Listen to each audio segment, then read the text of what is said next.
Welcome everyone to ChessLecture.com. My name is International Master William Paschall.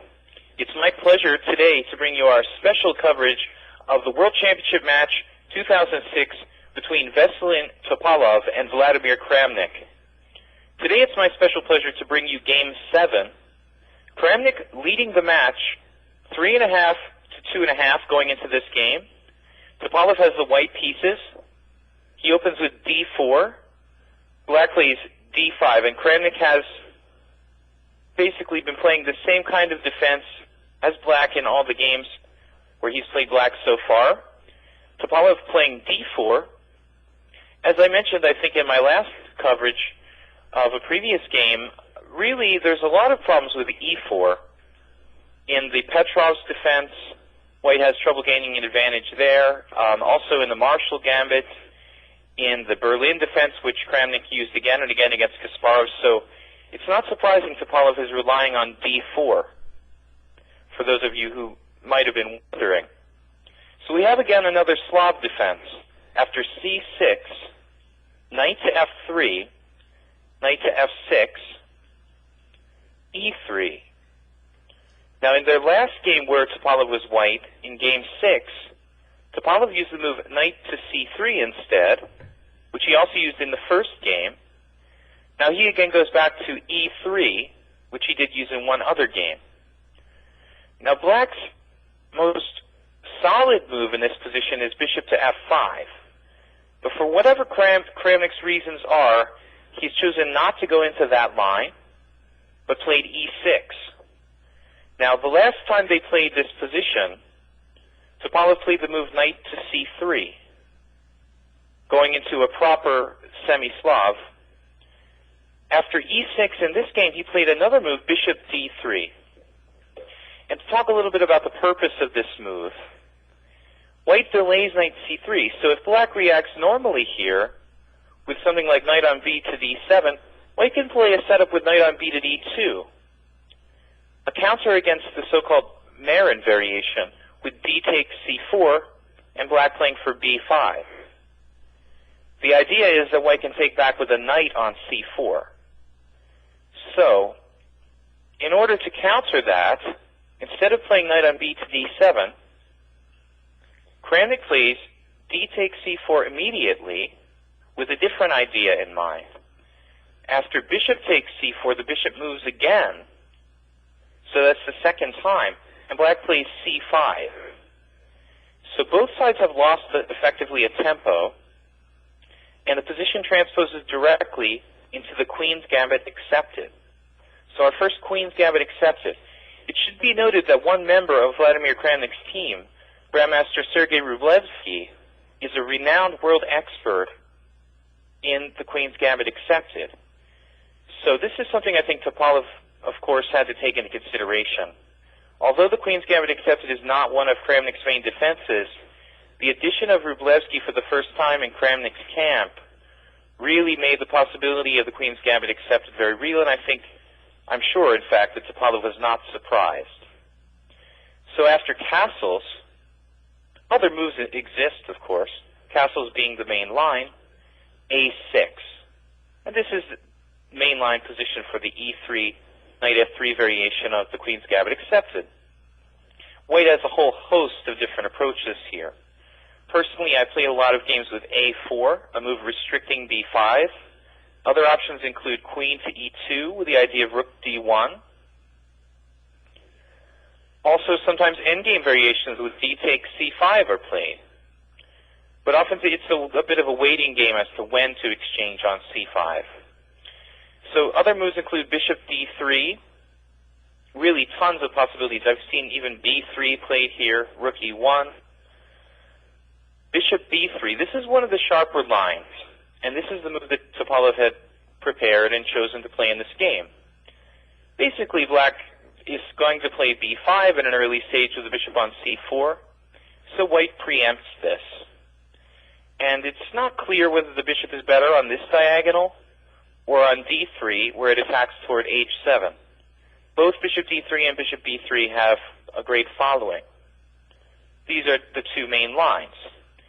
So here Kramnik chose to play c takes d4. And this is one of the different approaches available to black. So we reach a classic isolated queen pawn position. If you've seen some of my videos on the isolated queen pawn positions, this game will be of special interest in comparison to those. And it's especially interesting for myself. So e takes d4. This is very important. White has to accept this pawn structure, and he should willingly accept it. The pawn on d4, as I talked about in my own lectures on the subject, controls the support points e5 and c5. In endgame scenarios, the pawn can become a weakness.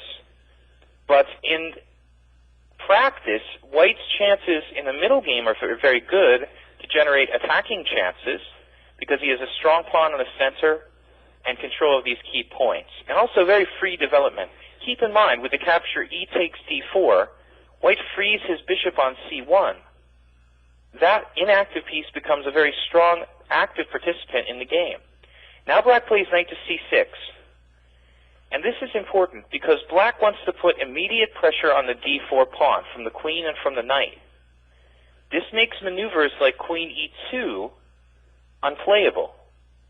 So it ties White down to the d4 pawn. Topalov continues with knight to c3, a natural developing move. And now bishop e7.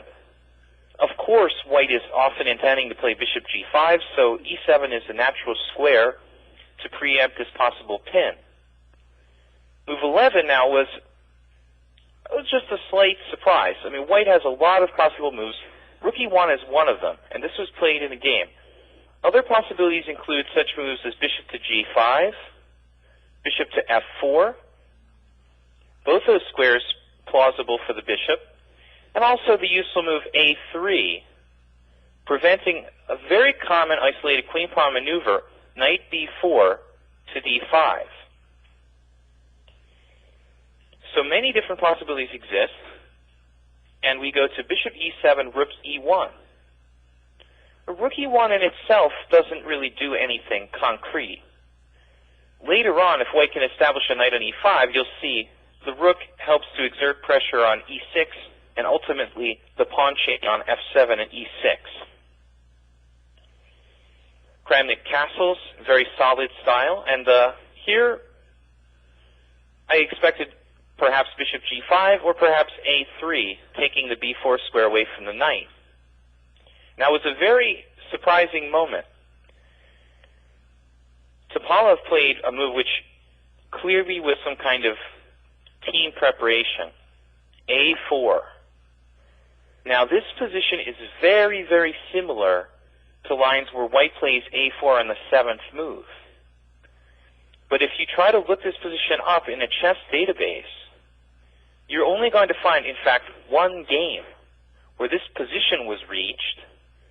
And in that game, I think Grandmaster Gershon was playing the white pieces, but the game was reached from a different position. This is the first time where a4 has been played in this position, although this position was reached once before. Now here black has several different possible plans. One idea that might suggest itself is to play something like b6 followed by bishop to b7. But the problem with b6 is that it may run into d5 at some point. So black really doesn't have that good control of d5. And after something like b6, d5, e takes d5, knight takes d5, say knight takes d5, bishop takes d5, black is in a very unpleasant pin along this diagonal here. I'm not saying this is the only variation, and the game definitely would have taken this path, but it's one discouraging factor about b6 and the setup with the fianchetto. Kramnik adopts a far more solid approach. Another idea is perhaps queen to d6, with the idea of rook d8 followed by bishop d7 and bishop e8. But really that rook on f8 is often a good defensive piece protecting f7. So Kramnik's approach of bishop d7, I think, is extremely solid. He knows his knight has a square at b4. That's always available, and that's the downside of a4. If we look at this position before a4, it turns out that a3 is the most commonly played move, naturally taking the b4 square away from black. And in these lines, often black plays knight a5, followed by something like b5, and bishop to b7. So different possibilities exist, but bishop d7 after a4 is a very solid and straightforward, albeit slightly passive approach. Now Topalov very quickly played knight to e5, and you'll notice that if black exchanges on e5, pawn takes e5 is very unpleasant, because the black knight would have only one horrible square at e8. So the knight can't be removed. Now here at this point I thought one interesting possibility for black is knight to b4. This really, I think, Kramnik has to consider, because the way the game played out, in a way he sort of loses a half a tempo. But the reason is rather concrete. If he played knight b4, I think one possibility is queen f3. However, black can meet that with bishop to c6. It's really not clear if it was necessary for Kramnik to play the following move, bishop to e8. I think further investigations of knight to b4 should be undertaken. He played bishop e8, and white played bishop e3. And now the queen is attacking d4, so white needed to reinforce that point. So bishop e3. White is not really happy about putting his bishop on e3. It interferes with the rook on e1. It's playing a purely defensive role, but it more or less had to be done. So now he plays rook c8, an excellent move, developing, placing the rook on an open file, a move that cannot be argued with. Kramnik is playing in the spirit of Steinitz and Capablanca. He's developing his pieces, playing a little, willing to play a little bit passively, but not creating any weaknesses for his opponent to attack. And this has basically been his match strategy against Topalov, to play super solid, especially with black, and it's worked extremely well. Now after rook to c8, rook to c1. And this creates some tactical possibilities, some serious tactical possibilities. For example, black has to be very careful. After something like knight takes e5, this didn't happen, but knight takes e5, d takes e5, queen takes d1, rook on e takes d1. For example, knight d7, black loses instantly because of knight to d5. And suddenly the bishop is hanging on e7 with check, and the rook is unprotected at c8. So white will win a piece. So rook c1 has some venom to it. Although it is a simple, natural developing move, it also creates some concrete tactical ideas along the c-file. Now Kramnik plays knight to b4, controlling the d5 square, a very vital point in isolated queen pawn positions to keep the square in front of the isolated pawn solidly protected. Topalov, for his part, fights for control of that square, queen f3, and Kramnik answers with a classic bishop c6. And the only question is whether Kramnik should have exercised this option earlier without bothering to play bishop to e8, because I think it was possible. Now here at this point, white has the possibility of taking. Although it looks tempting, positionally it gives like a very solid game. After knight takes c6, b takes c6, and black has ironclad control of the d5 square. Despite his isolated a and c pawns, white has weak pawns too, on a4, b2, and d4. And black's great control of the d5 square makes it impossible for white to generate any kind of attacking chances in this position. So Topalov doesn't take, but there was an argument for the move queen to g3, creating possibilities of bishop h6. Topalov opted for queen h3, a classic move used in the famous game which I used as an illustrative game, but Vinnik versus Vidmar. Queen h3 to execute pressure against e6. Of course, in Botvinnik-Vidmar, we saw a follow-up with f4, f5, but the white rook was on the f1 square in that game. This is a different situation. Queen h3 simply creates sacrificial threats like knight takes f7. Kramnik played the most solid possible move, bishop to d5. Suddenly the white bishop on b3 has nowhere to go. I mean, to absolutely avoid exchanges, Topalov would have to play the move bishop to d1, which really looks a little bit ridiculous. So he simply takes on d5, which Botvinnik did in his game against Vidmar. Knight takes, of course, keeping his strong unopposed white squared bishop. Now, it's possible for Kramnik to recapture either way in this position. But he recaptures with a knight on b4, I think largely to create some possibilities of maybe queen b6 to attack along the b line, because the white bishop and pawn on b2 are both unprotected. So now it was a very interesting decision from Topalov, and I think a very practical one. He's trailing in the match. He needs to win. It's an isolated queen-pawn position, so he wants to keep pieces on the board. If he liquidates with rook takes c8, I think it's the position just to black's benefit that these rooks are exchanged. So Topalov makes the concrete decision to avoid exchanges and give black control of the c-file, understanding that black cannot make use of the entry points along the c-file. Every square is solidly covered by at least one pawn or piece. So this is one very dynamic element of chess. You cannot think in just black and white. Control of the file is good, because the bottom line is that control of the file is meaningless if you can't invade along that file. So Kramnik has control of the file, but he can't make use of it, at least not yet. Rook c7 was played by Kramnik. This was a very surprising move.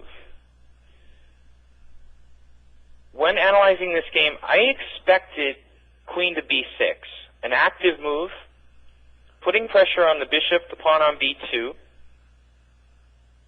There's some question about bishop takes d5,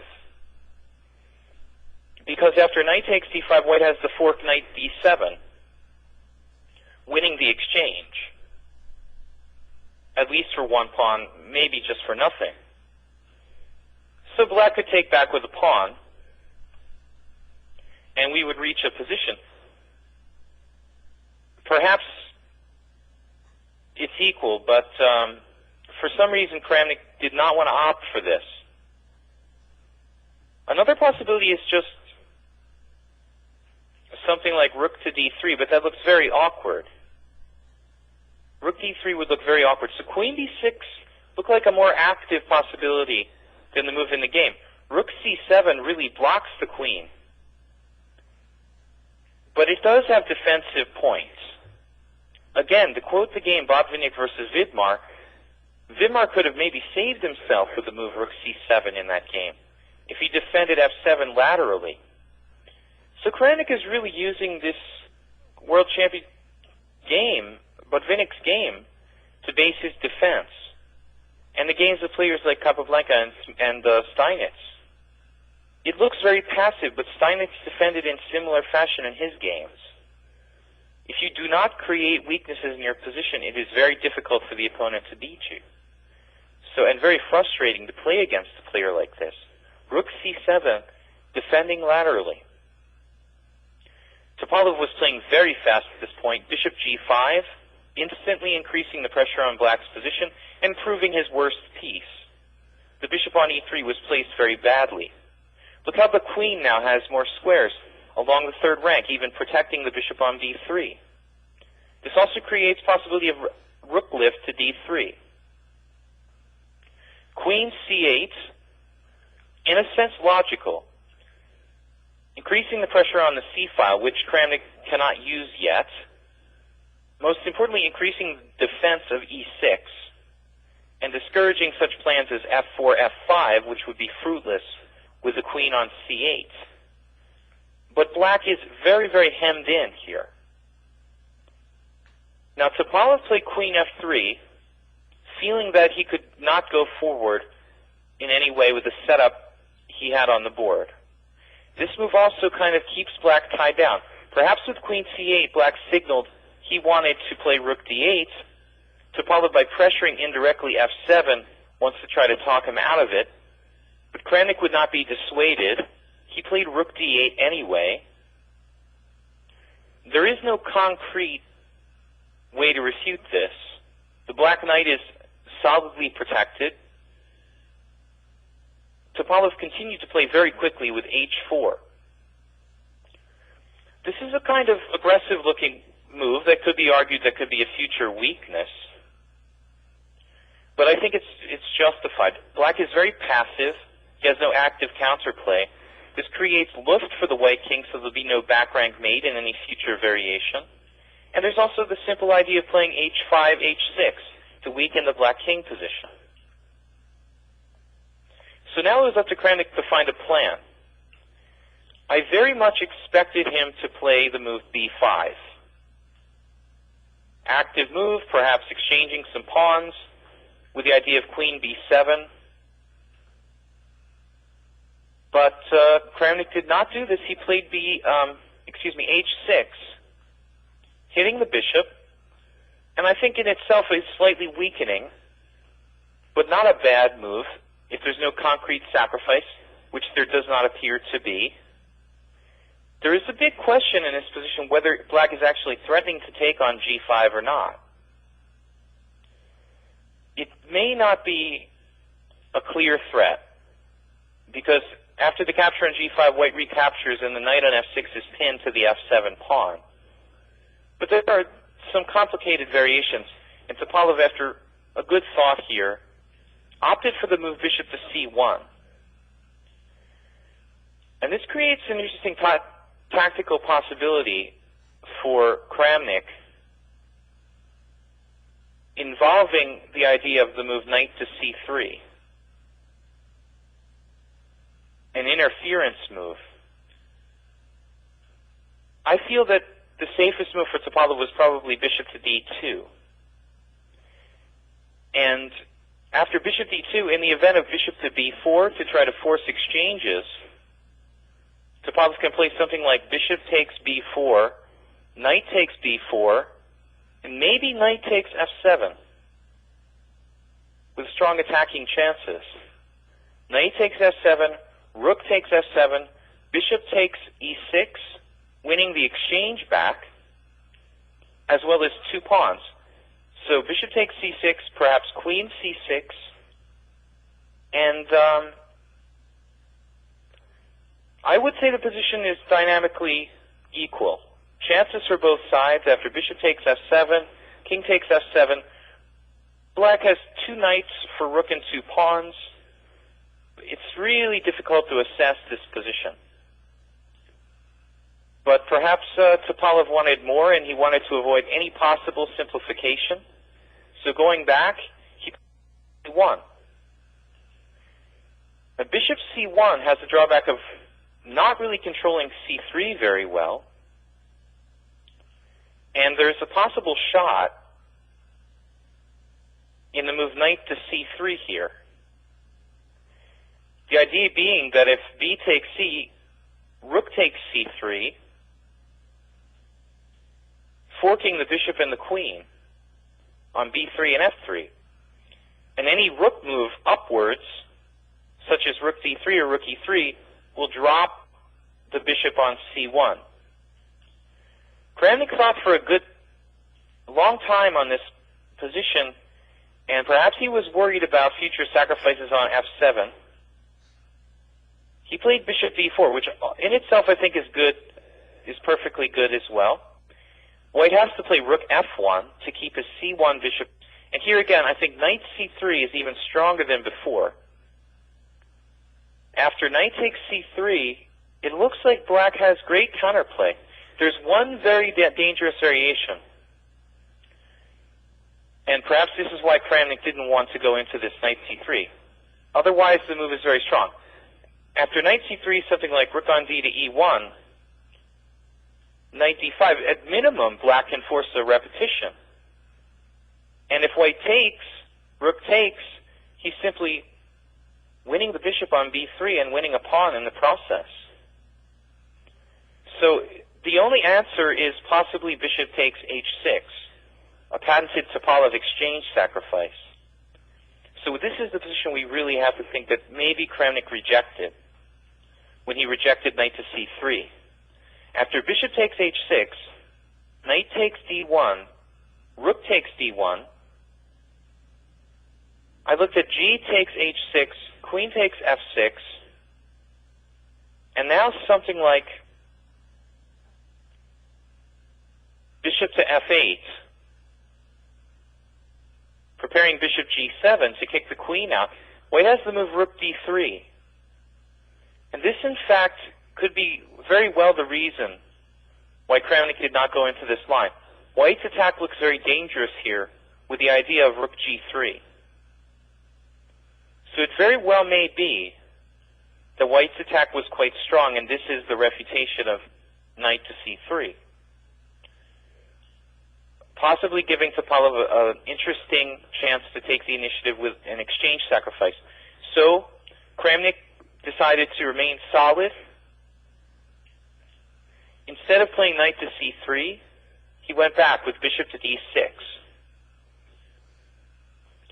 And this move simply threatens at some point to initiate an exchange of the powerful bishop on, rather, knight on e5. It also has a sort of hidden point. Notice he chased away the white rook from the e1 square, which was very important. That takes away the possible sacrifices on f7 in many lines. He also protects f7 better with the rook on c7. Now, the other idea that he executes in the game is knight e7. So he has a new maneuver that's available, the idea of knight e7 to f5 to pressure the d4 pawn. g3 from Topalov was a perfectly reasonable move, preparing sometimes to improve his king position with king g2, defending h4. But a very sharp alternative existed in the move g4. g4 is quite interesting. And after g4, black has to worry a little bit about g5. It may not be winning by force, but it's considerably dangerous. So this is quite complex. Topalov decided to play more cautiously, which isn't really his usual style, g3. And now Kramnik plays b6. Another situation where I expected Kramnik to play b5, he plays b6. Perhaps he was concerned that the c5 square would be weakened. Now a good move from Topalov, queen e2, putting pressure on a6, also putting more pressure on the e6, f7 pawn chain from a different direction, and threatening perhaps in some lines to play bishop to c4. Kramnik answers with knight e7. And now this plan is clear of knight f5 to put pressure on d4. Now Topalov again plays rook on f to e1, and he's concretely threatening knight takes f7, a winning sacrifice. So Topalov threatens knight takes f7, black takes on e5. And this is a little bit of a concession, but Kramnik was getting low on time. At this point, Topalov had something like an hour and 5 minutes, Kramnik only 28. So I think this was a practical decision. It was possible to just maintain the tension with a move like knight d5, but I think practically speaking he wanted to simplify the game, so he gives up his bishop and does fix White's pawn structure a little bit. D takes e5, rook takes d1. Now this is a good move because it forces White to take back with the queen. Queen takes d1. Now the rook on e1 is quite inactive. White would have preferred to take with a rook, but he had to keep c1 protected. After queen takes d1, knight e to d5, f to d5, one knight is on d5, and the other knight can come to f5. White plays bishop d2, getting his bishop out of attack. Notice he still controls all the entry points along the c-file. So here we are, move 30, and still Kramnik, doubled on the c-file, cannot access any of those squares white side of the board along that line. My initial impression was that white was better in this position, but I just don't think so anymore. Black's position is just too compact. Topalov tried to attack. Kramnik played rook c5, which was quite a reasonable move, supporting the advance b5. Now queen g4, threatening obviously bishop takes h6. Kramnik's defense is simple. Knight to f5, defending h6. The knight is unassailable on f5. So black's position is a classic two knights against two bishops. Chigorin would be proud. The knights are just as good as bishops as long as they have concrete outposts. And Kramnik's knights have just that. Queen e4, centralizing the queen and threatening to play h5 followed by g4. So really, Kramnik has to act fast. Topalov has a clear plan to play h5 and g4. Not g4 first, of course, because the h-pawn would hang. Now b5, and this is a move that really seems to give him counterplay just at the right moment. Here, I really am not sure what white's best move is. It's really not sure. You could play a5 potentially. You could exchange. The problem with exchanging is that black takes to the rook, and he has ready-made pressure along the b-file. So Topalov elected not to exchange, to play h5 and continue with his plan. The problem is that Kramnik's counterplay is just in time. B takes a4, and what Topalov really wasn't planning on is that he has to take with his queen on a4. Because bishop takes a4 loses to rook to c4. So queen takes a4. Now the queen is no longer centralized. It's a bit of a target. Kramnik gains time. Rook b5. And now, thanks to rook b5, he has some ideas simply to pressure along the b-file. So it's not really clear that a move like g4 is any good any longer. Even knight h4 looks a little bit dangerous for white, because the queen is tied down to protection of b3. So Topalov decided he didn't have time for g4. He played rook c1. Taking the file is natural enough, but this just helps Kramnik amplify his pressure along the b-file with queen b7. At this point, Topalov has to sacrifice a pawn, or at least it appears he has to sacrifice a pawn.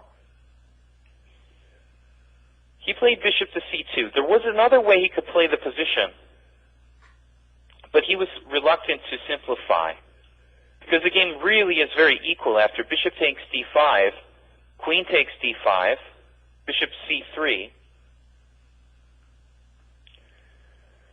The bishop is passive, but it protects both b2 and e5. I think that Kramnik was probably planning something like queen f3 and invading, and white's position has a lot of weaknesses. Possible sacrifices at g3. So Topalov definitely didn't want to give up this bishop. He plays the move bishop c2, which is fine. And in some lines, it may be valid to exchange on f5 and damage black's pawn structure. Now, knight to b6 was an excellent move from Kramnik, which protects the c8 square. Because when white exchanges on f5 in some variations, the rook will be coming down to the 8th rank, but no longer with the knight on b6.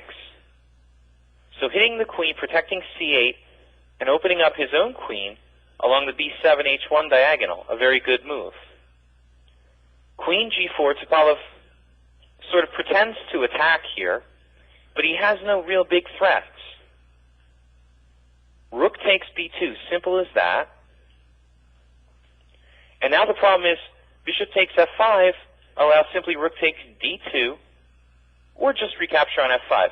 In any case, Topalov really has to play most likely bishop to c3 at this point. This is the move that I expected. And bishop c3 probably just wins the pawn back. Grandmaster Gregory Kaidanov mentioned the idea of sacrifice in exchange with knight d5. But it's not clear it's enough. After bishop takes b2, queen takes b2, queen d1, black has some compensation for the exchange, but it may not quite be enough. It might be enough. It's hard to say. Rook b1 is an idea coming next. Black has some compensation, but Kramnik did not want to take any risks with a match standing. After something like bishop c3, I expected he would play perhaps rook a2, allow Topalov to have his pawn back with bishop takes f5. Bishop takes f5, e takes f5, queen takes f5, and we have a position with even material that is probably objectively an equal game. But for some reason, Topalov was reluctant to simplify it all, and I think he becomes slightly worse by doing this. After rook takes b2, he plays bishop e4, a move which I don't think helps his position in any way. He simply drives the queen to a better square on d7, where it supports the knight on f5. Now he can no longer win his pawn back, as he could after bishop to c3. Here again, I think he should play more actively with bishop to c3, but he played very passively. This was a total surprise. Bishop to e1. And I can't imagine that bishop e1 can be the right move. An extremely passive move. Fortunately for Topalov, he never let Kramnik's advantage grow out of control. Kramnik is a pawn up, but white has the two bishops, and black's pawn on a6 is not that safe. He's constantly got to guard the knight on f5, so Topalov has some reasonable compensation for the sacrifice of pawn. Now Kramnik was in very bad time pressure. So he quickly played knight to d5, which is very solid, and white played bishop to d3, threatening the a6 pawn, also giving the queen some squares laterally. And Kramnik instantly answered with his final move of the time control, knight to b4, a very simple move. The idea is that bishop takes b4, queen takes d3, and black is just a clear pawn up with a very strong knight. So again, Topalov could not capture the knight. He played bishop f1, and in this position, if Kramnik really wanted to take a little bit of a chance, he could have tried to play for a win with the move a5. And I think he would have been principled to do so. White has some compensation, but it's arguably not quite enough to justify being a pawn down. But Kramnik decided to play a forcing line, knight d3, in which the queens basically leave the board. He's hitting a whole bunch of things. The rook on c1, the bishop at e1, the pawn at e5. White has a nice pinning idea here. Queen to d1. This is the best move, because if he uses the rook to pin, after rook d1, knight takes e5, rook takes d7, knight takes g4, black is quite active. He's also threatening things like rook to b1. His knights are very active. So instead of pinning with the rook, he pins with the queen. And Kramnik thought for a bit here. and played the move knight takes e5. So he's 2 pawns up with 2 knights against 2 bishops. But after queen takes d7, knight takes d7, white could capture on a6. But the problem is, if you capture on a6, after a move like knight f6, maybe black can try to torture white in this position. It's not sure. Maybe bishop takes a6 was playable, but Topalov's accurate defense was probably even better. Rook c8 check, forcing the king in the corner. King h7. And this is a good illustration of defense in that position where you're a pawn down. Staying very active. Rook c7. And now there was a debate about whether black should play knight f6 or possibly the move played in the game rook b1 or even knight e5. Knight e5 allows bishop c3. And that looks very annoying. In fact, maybe it just outright wins. So, knight f6 was a serious alternative. The problem is after knight f6, rook takes f7. Black is never really threatening knight takes h5 because of the move g4. And in the meantime, his pawn on a6 is hanging. And it will be very hard to protect that pawn. So it's difficult to argue with Kramnik's play. Rook b1.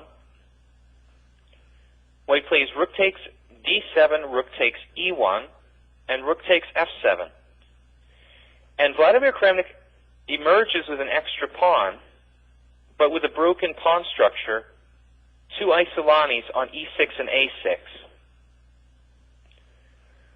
His king is cornered on h7, and at best case, cut off on the back rank. And Kramnik was unable to make progress from this position, and I think that a draw is a legitimate result here. a5, saving his pawn, his extra pawn, king g2 unpinning, king g8. All these moves sort of play themselves. There's no improvement here. Rook a7, guarding the 7th rank. Notice the black king is cut off. Hitting a5. Black must play rook e5 here, because if rook a1, bishop c4 is extremely strong. Then if knight to d4, simply rook to d7, and white wins material. Black has to be careful. If he was to lose a pawn, he might just be worse, because the bishop is superior to the knight in this ending. So actually Kramnik had to be very careful. Rook e5, and white played g4, very active, knight d6. And with knight d6, he guards some key squares like f7, e8. Kramnik just creates a kind of fortress. Bishop d3. Now this is a strong plan to play bishop g6. At some point, rook a8 check, followed by rook g8, attacking the g7 pawn from behind. If black was to dilly-dally in this position and waste a few tempos, he could actually find himself worse. If white were able to execute f4, bishop g6, followed by rook a8 to g8. But really, black is okay. After bishop d3, king f8, a useful move anyway. Approaching the center, bishop g6. And now, rook d5, a waiting move. Now, the key variation is this. If rook a8 check, king e7, rook g8, Kramnik can simply play king f6. And he actually may be threatening to invade with moves like king g5. So I think at best, Topalov can make a draw in some lines with rook f8 check. But ideally, we want to have the pawn on f4 so the white king can't go forward. So I expected after king e7, I expected after rook to d5, white would play f4. But probably this would be best answered by e5 from Kramnik, preventing white from playing anything like g5 later, breaking the dark square pawns up, and securing control of the f6 square.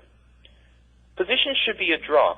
Despite the fact that black has an extra pawn, white has a stronger minor piece, rook on the 7th rank, cutting off the black king. Position is equal. Rook d5, f3, and Topalov simply starts to bring his king to the center.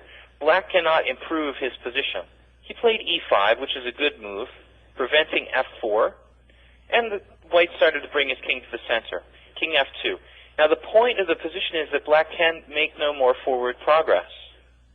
He cannot advance his e-pawn. He cannot improve his king. He cannot advance his a-pawn. Anytime he moves his knight, there's a very nasty check with rook f7. So he's basically reduced to moving his rook back and forth. Rook d2 check, king e1, rook d5. Now a lot of people expected an immediate draw with king f2, but actually Topalov sort of plays on with king e2. So Kramnik repeats positions by a different rook maneuver, rook b5. Rook b5, rook d7, rook d5. Now there's nothing that white can do to disturb the black position. A move like bishop e4 could simply be met by rook d4. This is one real benefit of e5, giving the rook an outpost at d4 potentially. So there's nothing Topalov can do, and Kramnik is unable to make any forward progress after rook d7, rook d5, rook a7, rook b5, bishop d3, yet another sort of pseudo attempt to play on, rook d5, bishop g6, repeating the position, threefold repetition, and the game was agreed drawn. I think this was an interesting struggle from both sides. Topalov took some risks. He was actually slightly worse, but never quite lost. And Kramnik's defenses seem impermeable. As far as trying to find improvements in this game for either side, very difficult to do so. I thought it was a well-played game all around, and perhaps an attempt by Kramnik to play bishop c6 in one move rather than playing bishop e8 to c6 would be interesting. As far as for Topalov's part, difficult to recommend an improvement, really. Perhaps playing bishop d2 instead of playing bishop to c1 would have been a more accurate approach. I think counterplay that Kramnik generated largely stemmed as a result of the bishop being on c1 rather than on d2. This is William Paschall closing our lecture of the 7th game of the Topalov-Kramnik match 2006 from Elista. Kramnik leading the match 4-3 after 7 games. Thanks for joining me here on ChessLecture.com, and we'll see you soon.